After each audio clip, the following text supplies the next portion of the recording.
Welcome back to 9 News at 11:30. Key nutrition programs like SNAP and WIC and school meal programs are all in limbo right now as the government shutdown continues.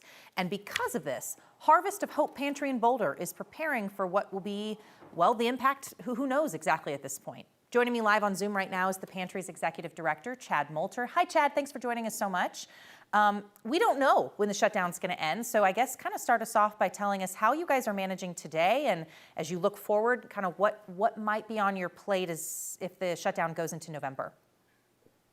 Well, I mean, thankfully, we live in a really generous community, and we have strong support from our community in order to kind of keep this project moving along.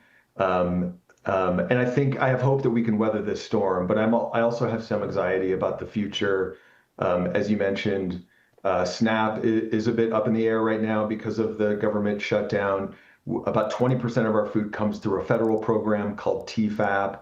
If that were to go away, that would be a big hit for us. So we're kind of learning that some of these federal programs that a lot of our folks relied upon may not be here in the coming days. So we really need to rally to support the folks that we serve here. Can you give me a ballpark on like how many people you are serving on any given week or month? What kind of a scope are we talking about in Boulder County? Yeah, so last month we averaged 150 households a day here. And this year we will serve well over 6,000 people in Boulder. Yes. And when you talk about, some of the programs in limbo, this might be different than that. I'm sure that putting together a program like this, there's different ways, different funding, different ways to procure food. When it comes to ordering food, like how you guys are able to stock your shelves, kind of help us understand the difference in how you even build out a food pantry to be able to serve your community. Yeah, it's a great question. I mean, it's a bit of a jigsaw puzzle, funding, and then also how we get food here. So it's a mix of sources. I mentioned TFAP, the Emergency Food Assistance Program. That's a piece of it.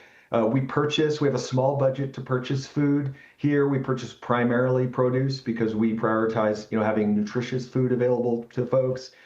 We do a lot of retail rescues. So we go to grocery stores and food that would otherwise go in landfills.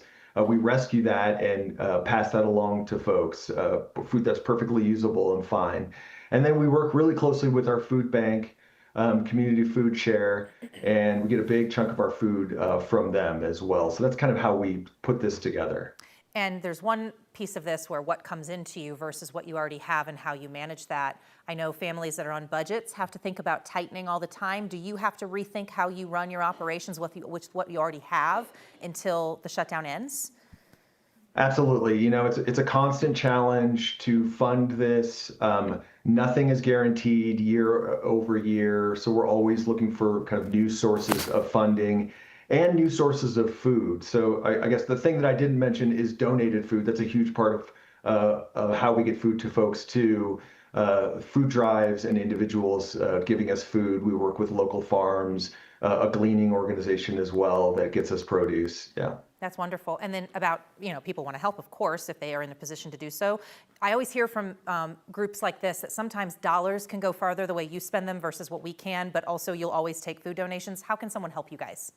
Yeah, absolutely. Financial donations, if you're able, great. Food donations, food drives, volunteers as well. We use a lot of volunteers in our day-to-day operations. So hopepantry.org, all of the information you need about us is there. Okay. All right. We really appreciate your help kind of spelling this out for us today.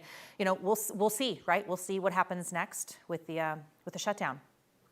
Thank you.